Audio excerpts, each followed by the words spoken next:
Como he dicho, el título del mensaje: no hay pacto si no hay renovación. Dice la Biblia que hubo un joven con 8 años en el cual fue rey. Su nombre es Josías. Dice la palabra del Señor que él hizo lo recto ante los ojos del Señor. Lo primero que hizo Josías, dice la palabra, es que restauró el templo. Qué importante es restaurar el templo. Cuando estuvo restaurando el templo, dice la palabra del Señor que se encontró con el libro de la ley. Y aquí el Señor me marcaba, porque si no hay renovación del templo, va a ser difícil de que nos encontremos con el libro. Hay gente que no encuentra el libro, pero porque todavía no ha restaurado el templo. Para poder encontrarnos con el libro, con la palabra del Señor, va a ser imprescindible de que tenemos que restaurar nuestro templo. Amén. Ahora, dice la palabra del Señor que él restauró el templo y encontró el libro de la ley. Dice la palabra del Señor que él se rasgó los vestidos porque de una manera u otra el pueblo no vivía conforme al libro. Y en 2 de Reyes 23:3 dice: después se puso de pie junto a la columna y en presencia del Señor, dice, renovó el pacto. Se comprometió a seguir al Señor y a cumplir de todo corazón y con toda el alma sus mandamientos, sus preceptos y sus decretos, reafirmando así la palabra del pacto que están escritas en ese libro. Y todo el pueblo confirmó el pacto. Para que haya un renuevo de pacto, tiene que haber una restauración de templo. Nosotros somos el templo del Espíritu Santo. Y nosotros, perdonadme que lo diga con todo el cariño que os merecéis, no podemos vivir como nos dé la gana. El templo es morada del Espíritu Santo. Ahora, de la misma manera que nosotros nos preocupamos para poder vivir bien en nuestra casa, el Espíritu Santo tiene que estar en su casa. Ahora, te hago una pregunta. ¿Cómo está tu templo? El templo hay que cuidarlo. El templo hay que prepararlo. Vivimos en unos tiempos muy malos. Tiempos donde Satanás, que Dios lo reprenda, está utilizando la mente de muchísimas personas para engañarlas, para que se aparten del camino verdadero. Y de una manera u otra, Satanás en este tiempo quiere destruir tu templo. Dice la palabra del Señor de que había un espíritu inmundo que estaba viviendo en una morada y se fue lejos. Ese hombre se preocupó en arreglarlo, en preparar la morada. Pero como no entró el Espíritu Santo, dice que el espíritu inmundo vino con 7 peores. El arreglar el templo implica de que hay que permitirle al Espíritu Santo que entre. Porque podemos arreglar el templo y que el Espíritu Santo no more. Y en este tiempo más que nunca nosotros tenemos que preocuparnos de que el Espíritu Santo more en nosotros. Dice la palabra del Señor: ¿no saben que ustedes son templo de Dios y que el Espíritu de Dios habita en ustedes? Todos sabemos que somos morada del Espíritu Santo. ¿A través de dónde? Del sacrificio de la cruz del Calvario. Dice la palabra del Señor en el Antiguo Testamento que estaba Moisés, Abraham, Elías, Eliseo, hombres importantes utilizados por la palabra. Nos lo dice, hombres utilizados importantes por el Señor. Pero ellos no tenían algo que nosotros hoy tenemos. Y es que el Espíritu Santo moraba en nosotros y en ellos no. Dice que venía, hacía su función y se iba. Nosotros tenemos el privilegio de que el Espíritu Santo mora en nosotros. Pero es súper importante de que nosotros tenemos que renovar el templo. Porque si no hay templo, una renovación de templo, va a ser difícil de que nos encontremos con el libro. Ahora, ¿cómo puedo renovar mi templo? En el libro de Salmos 51:10 dice: crea en mí, oh Dios, un corazón limpio y renueva un espíritu recto dentro de mí. Son dos características súper importantes para renovar este templo: un corazón limpio y la renovación de nuestro espíritu. Sabemos que físicamente el corazón humano es uno de los órganos más importantes que tenemos.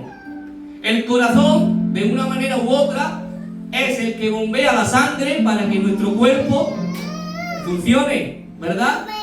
Pero te hace una pregunta: ¿por qué Dios da tanta importancia al corazón? En toda la palabra podemos encontrar versículos sobre el corazón, de los cuales Dios utiliza algo sobre la vida de David. Es conforme. ¿Por qué Dios da tanta importancia al corazón? En el libro de Proverbios 4:23 dice: sobre toda cosa guardada, guarda tu corazón, porque de él mana la vida. Es decir, dependiendo de cómo esté nuestro corazón, o va a manar vida o va a hallar muerte. Ahora, el corazón no se refiere a lo físico, se refiere a la actitud. Y es que es muy importante nosotros, como hijos de Dios, tener una buena actitud. Conozco a gente que viene a la iglesia, que escucha la palabra, pero que no tiene una buena actitud. Siempre andan negativos, pastor. Y ven el sol aparecer y le preguntan: ¿cómo te va el día? Mal, oscuro, gris. Hay gente que va al mercado, perdonadme, que va al mercado desde por la mañana. Vamos a vender. ¿Qué vamos a vender, hombre? Que el mercado es malo. Son negativos. Tienen una actitud mala. Y hay gente dentro de la iglesia que vienen con una actitud negativa. Y el Señor, de una manera u otra, está mirando la actitud con la que uno viene a la iglesia. Te voy a hacer una pregunta y te responde a ti mismo: ¿con qué actitud vienes a la iglesia? Porque hay gente que viene para pasar el tiempo. Hay gente que viene a la iglesia porque no tiene nada que hacer en su casa y viene a pasar el rato. Pero la iglesia, nosotros no venimos para perder el tiempo. La iglesia es un lugar donde salimos capacitados, restaurados y teniendo la capacidad y la actitud suficiente como para poder vencer lo que hay en el mundo. Pero todo depende de la actitud con la que tú vengas. Porque puedes pasar una tarde bonita, puedes salir de este lugar emocionado, pero lo importante de todo es que salgas ungido de parte del Señor. Que salgas con un corazón limpio, una mente limpia y de una manera u otra deseando de que venga el Señor. Dice la palabra del Señor que Jehová le dijo a Jeremías: levántate y vete a la casa. Este lugar es la casa del alfarero.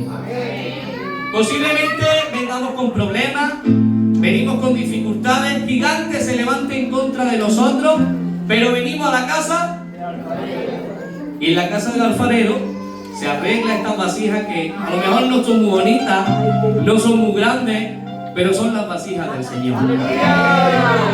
Prefiero romperme en las manos del Señor que romperme en este mundo. Ahora, lo más importante: ¿cómo venimos a la iglesia del Señor? ¿Con qué actitud? ¿Una actitud positiva o una actitud negativa? Dice la palabra del Señor en Proverbios 27:19, en la versión Nueva Traducción Viviente: así como el rostro se refleja en el agua, el corazón refleja a la persona tal y como es. Solo basta con ver la actitud de una persona para saber si es bueno o es malo. Y es tiempo, hermanos, de que nosotros marquemos la diferencia en la calle. Que no marquemos la diferencia dentro de la iglesia, porque aquí nos conocemos todos. Tenemos que marcar la diferencia en la calle. ¿Para qué? Para que la gente que a lo mejor todavía no ha tenido la oportunidad de escuchar la palabra o de que no ha conocido al Señor por medio de nuestra actitud, se puedan convertir. Porque la mejor predicación no es la que uno suelta en el púlpito. La mejor predicación es la que se vive en la calle. Porque yo puedo vivir de apariencia en este púlpito y vivir como quiero en la calle. La mejor predicación es cuando uno vive agradando al Señor. Amén. Por eso dice que Josías restauró el templo. Y cuando restauró el templo se encontró con el libro. Ahora, vivimos unos tiempos muy malos. Y es los tiempos de la apariencia. En los últimos tiempos estamos viviendo en el tiempo de la apariencia. Mateo 24 hacia adelante nos habla de las señales que nosotros tenemos que saber para de una manera u otra estar atentos, porque Cristo viene. Pero de una manera u otra nos enseña qué tiene que suceder antes para que nosotros más o menos tengamos algo de idea en la mente. Y dice la palabra del Señor que los corazones de muchos,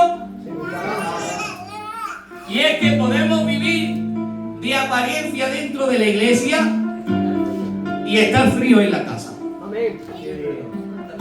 Porque en la iglesia podemos aplaudir, podemos gritar y podemos dar mucho aleluya. Pero ¿cómo vivimos en la casa?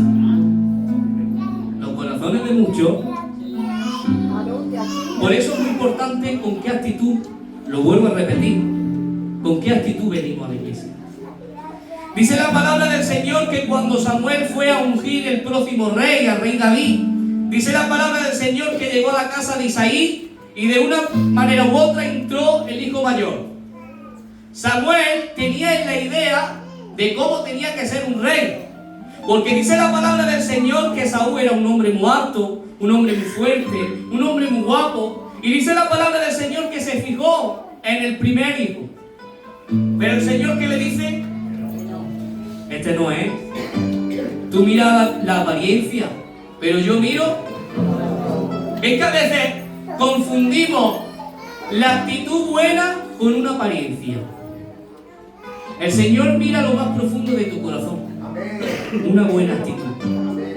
David no era un hombre corpulento, no era un hombre fuerte. Dice que era un hombre muy delgadillo, con 17 años, un joven.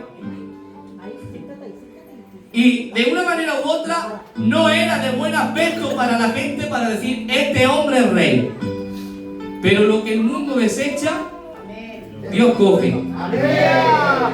Dice la palabra del Señor, de lo menospreciado lo vi, escogí para avergonzar de aquellos que se creen sabios. De lo que nadie quiere, Dios utiliza. Amén. Por eso estamos viviendo unos tiempos de apariencia y hay que tener cuidado. Hay que tener cuidado, porque la apariencia puede llevarnos a la cautividad de este mundo. Vivir en un tiempo de religión. Y nosotros no vivimos una religión. Nosotros vivimos una relación, que es muy diferente. La gente confunde los cultos con religión.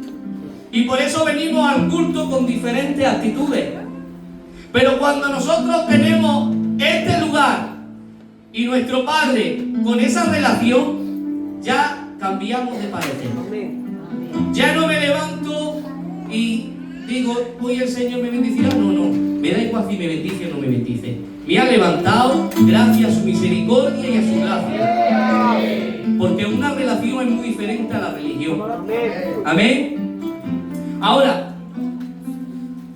tengo que ser claro y perdonarme. Hay gente que piensa que la restauración del templo empieza cuando uno se bautiza.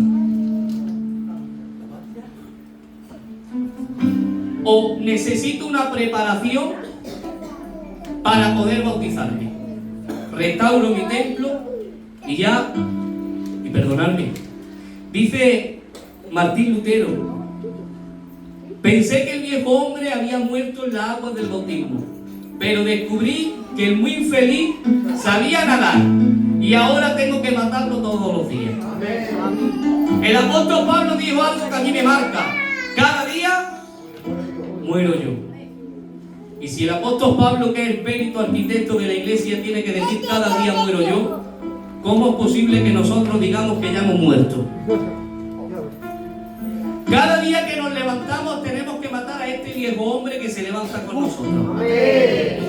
Este hombre hay que matarlo todos los días, hasta que el Señor venga por la iglesia o que venga por nosotros. Pero cada día que te levantas con el viejo hombre, con el orgullo, con los rencores, con la envidia, con las cosas que nos impiden poder buscar al Señor. Por eso en este tiempo hay que marcar la diferencia, un enfoque diferente, y hay que vivir en esencia. Hay gente que vive de apariencia, pero nosotros tenemos que vivir en esencia. ¿Y qué es la esencia? Dice la palabra del Señor en el libro de Gálatas 2:20: mi antiguo yo ha sido crucificado con Cristo. Ya no vivo yo, sino que Cristo vive. Así que vivo en este cuerpo terrenal confiando en el Hijo de Dios, quien me amó y se entregó a sí mismo por mí. Cuando Cristo vive en ti, tú te levantas ya con una manera diferente, una actitud diferente. Ya posiblemente los problemas y las dificultades vengan, porque en el Evangelio no te puedo decir que los problemas se vayan a quitar. La palabra del Señor dice que hay dos fundamentos, el de la roca y el de la arena, pero los dos pasaron por los mismos problemas. La diferencia es que uno estaba edificado en Cristo y el otro en la arena, pero pasaron por los mismos problemas. Yo no vengo a decirte que vienes al Evangelio y los problemas se te quitan. No te lo puedo decir. Te tengo que decir que en el Evangelio vamos a pasar más problemas todavía. Porque tú, cuando ya conoces la verdad, vas a ser enfrentado por cosas que a lo mejor vivías ignorantemente. Y tienes que cambiar. Cuando nosotros vivimos en la esencia, tenemos que sacrificarnos todos los días. Si antes vivíamos de una manera diferente, ahora tenemos que marcar la diferencia. Cuando tengo un corazón limpio, una actitud limpia, una actitud diferente, ya estoy preparado para renovar mi espíritu. ¿Cuál es el versículo que he tocado al principio? El de Salmo 51:10. Crea en mí, oh Dios, un corazón. Y ahora dice, y renueva mi espíritu. Cuando nosotros tenemos una actitud diferente, estamos preparados para la renovación de nuestro espíritu. Dice la palabra del Señor en el libro de Efesios 4:21: si en verdad le habéis oído y habéis sido por él enseñados conforme a la verdad que está en Jesús, en cuanto a la pasada manera de vivir, despojad del viejo hombre que está viciado conforme a los deseos engañosos. Y dice, y renovaos en el espíritu de vuestra mente. Qué importante es que tengamos una mente alineada con las cosas del Señor. Qué importante es que nosotros renovemos el espíritu de nuestra mente. La mente, de una manera u otra, es lo que nosotros nos gobierna. Hubo algo que me gustó, y es que el Pombi una vez predicó algo que me llamó mucho la atención. Y él dijo algo de que si tú te levantas por la mañana y estás bien, pero si te levantas y dices, me duele la cabeza, y te lías todo el día, me duele la cabeza, al final te duele la cabeza, porque todo está en la mente.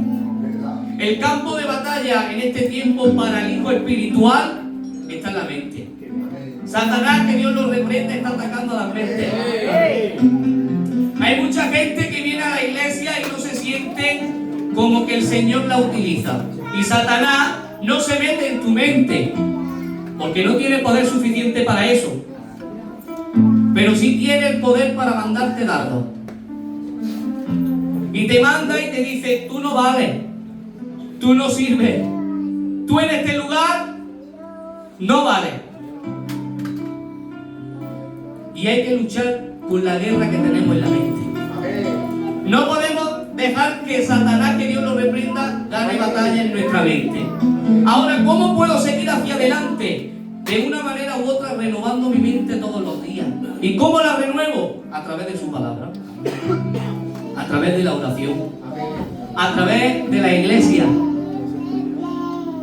Si yo vengo a este lugar, como he dicho al principio, pasando el tiempo, no puedo renovar mi mente. Pero si yo vengo sabiendo y entendiendo que en este lugar se me va a restaurar la vida, el Señor de una manera u otra te va a restaurar y te va a permitir de que renueve el espíritu de tu mente. Ahora, quiero ser rápido, no quiero tardar. En el libro de Lucas 5:37 dice: y nadie echa vino nuevo en odres viejos. De otra manera el vino nuevo romperá los odres y se derramará, y los odres se perderán. Mas el vino nuevo en odres nuevos se tiene que echar. Ahora, va a ser necesario de que nosotros desechemos el odre viejo, porque el vino nuevo no está hablando de la palabra. Y si nosotros recibimos la palabra, pero con un odre viejo, de una manera u otra vamos a estar, perdonadme, nos vamos a reventar por dentro. Porque la palabra restaura o mata. La palabra es como una espada de doble filo. Y la palabra o te restaura o te termina matando. Dice la palabra del Señor que hubo un joven que estaba en la ventana escuchando al apóstol Pablo. Y dice que como largaba el mensaje, el muchacho se quedó dormido y cayó. ¿Sabes? Si nosotros seguimos manteniendo el odre viejo, posiblemente nos comportemos como este joven. En la ventana, escuchando el mensaje, con el final de que nos caigamos al suelo. Porque el odre viejo nos va a impedir de que no escuchemos más la palabra. El odre viejo solamente está preparado para el vino viejo, la cosa antigua. Pero la palabra del Señor viene renovando. Por eso va a ser necesario de que nosotros tengamos odre nuevo. Porque va a ser de la única manera de cuando se eche el vino, el odre no se rompa. Pero para eso, ¿qué tengo que hacer? Desechar el viejo odre. Díselo al que tiene a tu lado. Tenemos que desechar el odre viejo.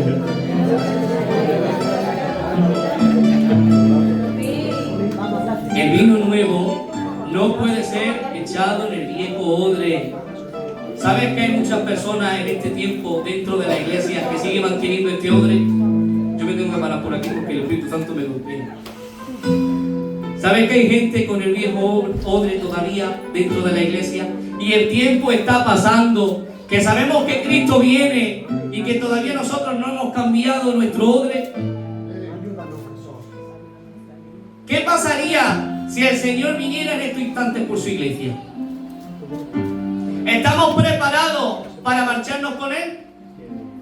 Cada instante tenemos que tener esta pregunta en la mente: ¿me iré con Él? Porque de una manera u otra esa pregunta te va a incitar a que tú te prepares. A que tengas el odre nuevo. Es tiempo de marcar la diferencia. No podemos marcar la diferencia viviendo con un odre viejo. Hay que desechar ese viejo odre que nos está impidiendo poder trabajar en el Señor. Hay cosas, cada uno en su mente se imagina lo que tiene, pero hay cosas que nos está impidiendo el poder seguir hacia adelante. Es un odre viejo. Tú sabes qué cosas tienes en tu mente que el Espíritu Santo te está golpeando. Pero el odre viejo hay que derribarlo. El Señor quiere que tú tengas un odre nuevo. Para cuando sea derramada la palabra del Señor te pueda gozar. ¿Sabes que hay gente que se le derrama la palabra y no se goza? ¿Sabes que hay gente que cuando le derraman la palabra de una manera u otra salen de la iglesia como al principio de entrar? Y le echan, perdonadme, le echan la culpa quizás al coro o al pastor. ¿No te has parado a pensar que la culpa no es del coro ni es del pastor, sino que es de uno mismo? Porque nosotros venimos a este lugar para poder renovarnos. Pero depende de la actitud con la que vengamos. Porque si nosotros no vinimos con una actitud diferente, va a ser difícil de que salgamos diferentes de este lugar. Por eso va a ser necesario de que nosotros desechemos el odre. Amén. Ahora, dice la palabra del Señor que de una manera u otra tenemos que sacrificarnos para desechar ese odre viejo. En Romanos 12:1, me quedan 2 versículos y termino. Voy rápido. Por lo tanto, amado hermano, les ruego que entreguen su cuerpo a Dios por todo lo que Él ha hecho a favor de ustedes. Que sea un sacrificio vivo y santo, la clase de sacrificio que a Él le agrada. Ahora dice algo impactante. Esa es la verdadera forma de adorarlo. No imiten las conductas ni las costumbres de este mundo. Más bien dejen que Dios los transforme en personas nuevas al cambiarle la manera de pensar, y entonces aprenderán a conocer la voluntad de Dios para ustedes, la cual es buena, agradable y perfecta. ¿Cuál es la forma verdadera de adorarlo? El sacrificio vivo. Hay gente que piensa que el adorar es cantar. Yo hago una pregunta. Cuando Jehová le habló a Abraham para sacrificar a su hijo, y dice la palabra del Señor que iba caminando durante 3 días hasta que el Señor le dijo, por así decirlo, detente. Él iba cantando sabiendo que iba a sacrificar a su hijo. Le dijo a los siervos y a los criados, quedaros aquí, que yo y el muchacho subiremos, adoraremos y volveremos. Él no iba cantando, él iba a sacrificar y a su hijo. Dice la palabra del Señor que sea un sacrificio vivo y santo, la clase de sacrificio que a Él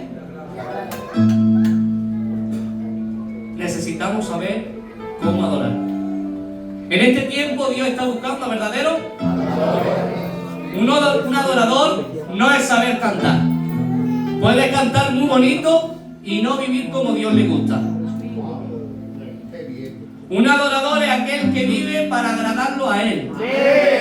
Que se ha sacrificado espiritualmente para poder agradarlo. Un verdadero adorador se va a identificar por ser hijo de Dios en la calle y dentro. No podemos perder el tiempo. Hay que marcar la diferencia. Hay mucha gente que se está perdiendo. ¿Y nosotros qué vamos a hacer? ¿Nos vamos a predicar uno al otro? Hay gente que se está quitando la vida. La semana pasada, pastor, en Santa Fe una mujer se tuvo que quitar la vida. Se quitó la vida. ¿Y qué vamos a hacer nosotros? ¿Perder el tiempo? ¿O salir a la calle y gritarle que hay un Dios que sana? Amén. Todos los que estamos en este lugar tenemos un motivo suficiente como para poder darle la gracia. Hoy te has levantado. Amén. Es el motivo suficiente que necesitas para darle la gracia. Amén. Hay gente, perdonadme, que se acostó anoche y no se ha levantado. Hay gente que se ha levantado y está viviendo por un problema. Pero si tú estás en este lugar, no lo merecemos, porque nadie merece estar en este lugar. Pero estamos por su misericordia y su gracia. Amén. Y es el motivo suficiente como para poder servirlo con un corazón limpio. Amén. Amén. Ahora, ¿cuándo restauro el templo? Y termino. Cuando tengo un corazón limpio y tengo una renovación de mi espíritu. Dice la palabra del Señor. Termino. El rey tomó en su lugar de autoridad junto a la columna y renovó el pacto en presencia del Señor. Se comprometió a obedecer al Señor cumpliendo sus mandamientos, leyes y decretos con todo el corazón y con toda alma. De esa manera confirmó todas las condiciones del pacto que estaban escritas en el rollo y toda la gente se comprometió con el pacto. ¿Cuánta gente se quiere comprometer? ¡Amén! Hay mucha gente y pocas manos. ¿Cuánta gente se quiere comprometer con el Señor? Dile a la persona que tienes a tu lado, hay que renovar el templo para encontrarnos con el libro. Amén. Yo hasta aquí voy a dejar el mensaje, pero yo tengo una costumbre, y es que os voy a pedir